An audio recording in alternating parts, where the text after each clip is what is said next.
Wah, terima Lalu, kasih Pak Yudi. Iya, oke. oke.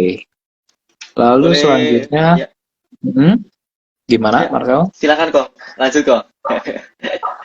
Oke. Nah, lanjutnya kita bisa lihat ini Dewa dan Bumi ya. Nah, yang pertama Dewa. Dewa ini secara tren dia udah break dari downtrend line, sudah terkonfirmasi dia sudah belok daripada dia punya area support. Area supportnya ini ada di area sini, di level 56-an. Nah, selama Dewa ini bisa bertahan di atas area 65, maka dia membuka potensi upset ini ke level selanjutnya, ini 72 untuk target satunya dan 79 untuk target duanya. Secara indikator kita bisa melihat bahwa MACD-nya ini udah mau golden cross dan stokastik ini udah keluar dari area overbought, dan secara pergerakan volume ini pun cukup baik ya, di mana dia convergent juga dengan pergerakan harganya, volume juga meningkat. Ini cukup baik. Jadi boleh dibatasi untuk stop loss-nya itu kalau buat harga sekarang di bawah 65 boleh dibatasi dulu. Lalu untuk bumi, bumi ini pergerakan mirip juga sama Dewa, di mana dia juga udah keluar dari fase downtrend line minornya di sini. Untuk sementara kita bisa melihat bahwa resisten selanjutnya adalah di level 167. Kalau level 167 ini tembus, harga bumi ini bisa kemana? Kurang lebih ke level target selanjutnya ada di level 183 dan target selanjutnya ada di level 200. Nah, tapi kalau misalnya ternyata harganya kembali turun di bawah 156, maka dia akan kembali turun sampai level 130-an. Jadi boleh diperhatikan level 156 ini menjadi level yang penting banget untuk bumi. Untuk sementara waktu, kecenderungannya masih akan bullish gitu ya. Lalu Masuk ke selanjutnya, RRQ weekly ya kok, yang agak panjang nih kok. Tadi kan kita masuk ke RRQ yang daily. Kalau yang weekly tadi kok betul. Yudi bahas tentang properti dan finance nih kok. Mungkin saham-saham pilihannya apa nih kok di Nah, properti dan finance? di properti salah satunya mungkin teman-teman bisa perhatiin APLN juga, di mana APLN ini pergerakan harganya ini masih ada di bawah ya teman-teman. Pergerakan harganya masih ada di bawah. Jadi dia udah turun cukup banyak. Lalu belakangan kita bisa perhatiin support yang ada di sini ini udah tidak lebih rendah daripada di sini. Jadi secara pola pergerakan harga dia udah nggak mau turun nih teman-teman. Jadi kelihatan bahwa sudah mulai bottoming. Dan di area sini kita bisa melihat bahwa area ini adalah area akumulasi gitu ya. Karena dia udah nggak mau turun dan di breakout ke atas, dan breakoutnya juga ada volume nih teman-teman. Maka untuk pergerakan harga APLN ke depan, APLN ini akan memulai fase bullishnya. Nah, tadi mirip sama pergerakan AISA ketika dia sudah break ke atas, dia bikin yang namanya di sini adalah higher high ya teman-teman. Sekarang APLN ini sedang membentuk yang namanya higher low di sini. Karena dia masih bisa bertahan di atas area akumulasinya, yaitu area level 123. Nah, untuk pergerakan di minggu ini atau minggu depan, kemungkinan besar dia akan break daripada dia punya falling wedge.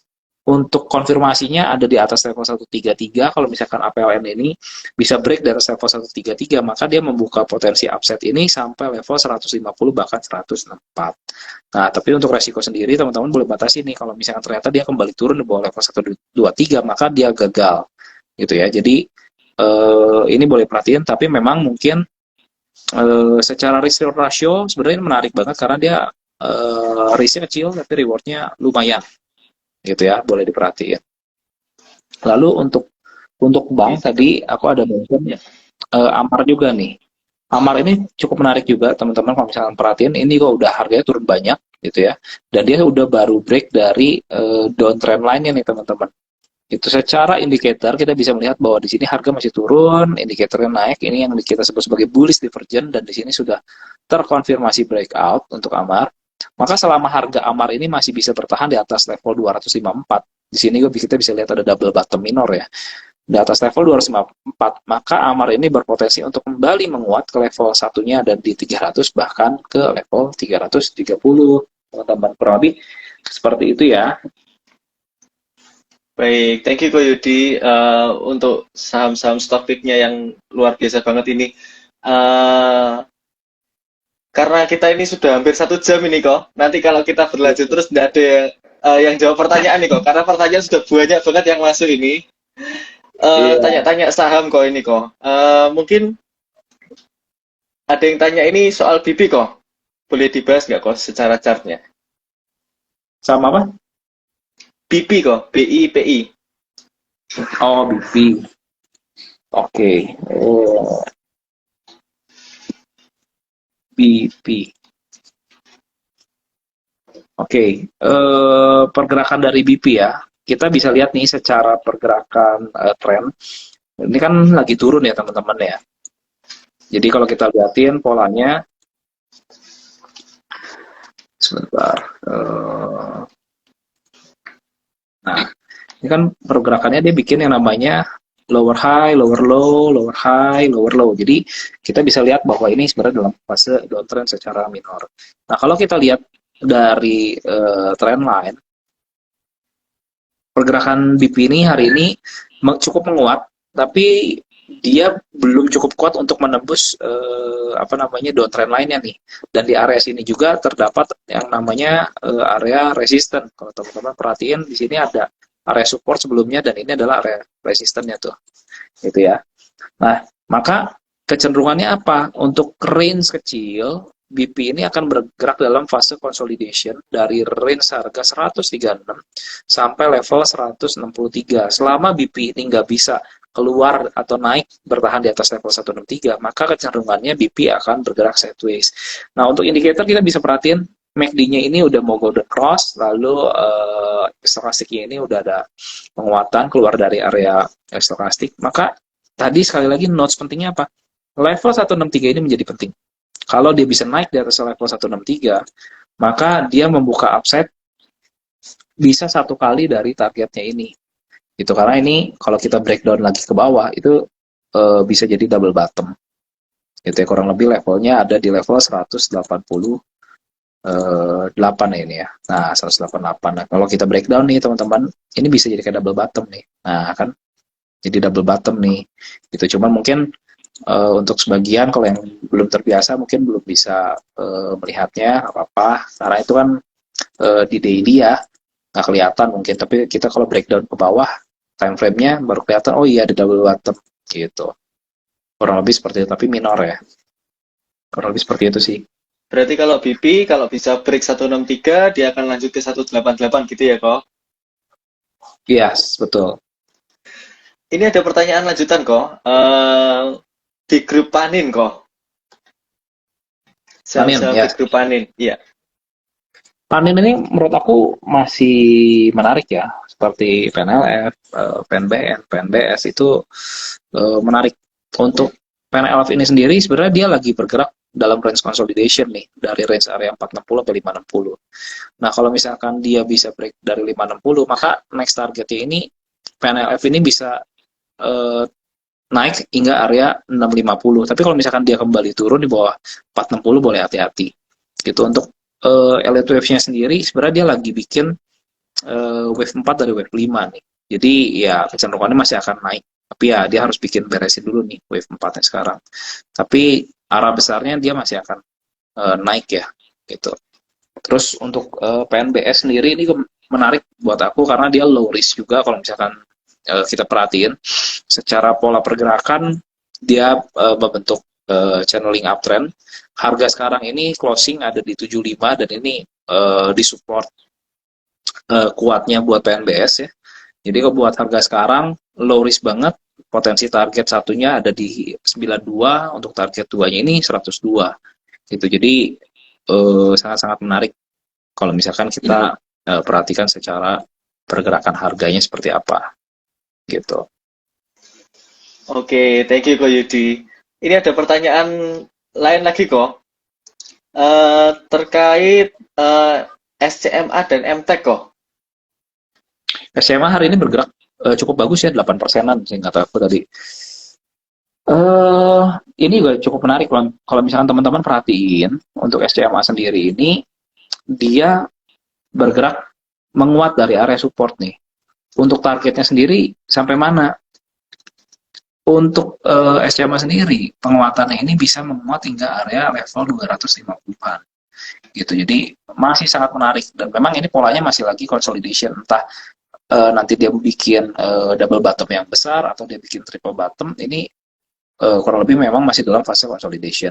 Jadi untuk sekarang range harganya bergeraknya dari 200 sampai 250 dulu gitu. Untuk SCMA kurang lebih seperti itu. Lalu selanjutnya untuk MTech, level di sini pun menjadi level support. Teman-teman boleh perhatiin. Ini ada di level 1.500 gitu ya. Nah, selama MTech ini bisa bertahan di atas 1.400, kemungkinan besar itu untuk kembali naik ke atas ini ada kemungkinannya gitu ya. Dan kalau kita lihat secara indikator juga ini ada yang namanya divergent juga. Nah, kalau kita lihatin secara tren, dia sudah break juga nih kelihatannya dari downtrend line. Oh, dia mepet banget nih. Nah, teman-teman boleh perhatiin aja di minggu ini kalau misalkan besok-besok dia bisa naik di level high-nya berapa nih? 1645. Di atas level 1645 ini bisa membuka upside potensi hingga ke level 1830 kurang lebih areanya untuk target satunya. Untuk target duanya ini kurang lebih ada di area support sebelumnya sini 2000 gitu ya. Jadi kalau misalkan dia bisa naik di atas level 1650, dia akan berpotensi menguat ke 1830 hingga bahkan 2020. Nah, kalau dia masih bisa naik, nah baru dia mencapai target 2270 karena kemungkinan besar dia akan bergerak dalam sideways range ini nih teman-teman. Jadi boleh diperhatiin. Tapi boleh batasi resiko ya. Kalau misalkan ternyata dia kembali turun nih di bawah level 1500 1500-an, dia akan kembali turun mirip sama kasusnya WIRG itu. Dia break dari 500 langsung ARB. Jadi teman-teman boleh perhatiin beli di support itu bagus, tapi perhatiin tren sebelumnya apa. Tren sebelumnya ini karena masih downtrend, maka tekanan jualnya ini masih cukup tinggi. Jadi teman-teman boleh hati-hati kalau misalkan nggak kuat, teman-teman harus disiplin buang. Kalau nggak akan keseret turun gitu. Misalkan tadi aku kasih contoh misalkan WIRG ya. Ini kan sama nih trennya. Trennya kan sebelumnya downtrend, beli di support ini bagus, tapi kalau misalkan dia nggak kuat ini teman-teman harus keluar. Kenapa? Kalau nggak keluar ya bisa kayak begini nih, keseret turun ARB berapa kali tuh, nggak tahu deh, nggak ngikutin ya. Jadi boleh hati-hati kalau udah jebol dari support, teman-teman harus disiplin keluar. Kalau nggak ya akan turun terus karena tren sebelumnya itu lagi downtrend. Jadi dia di sini bikin bearish rectangle gitu. Jadi hati-hati. Oke, Kurang lebih thank you Ko seperti itu. Yudi. Iya, Oh, ini nggak kerasa ya kok, sudah 1 jaman ya kok kita ngobrol-ngobrol nih kok. Mungkin ini bisa jadi pertanyaan yang terakhir sebelum kita eh, mengakhiri live ini. Ini ada yang tanya, pertanyaan terakhir, harum kok. harum. Oke, harum.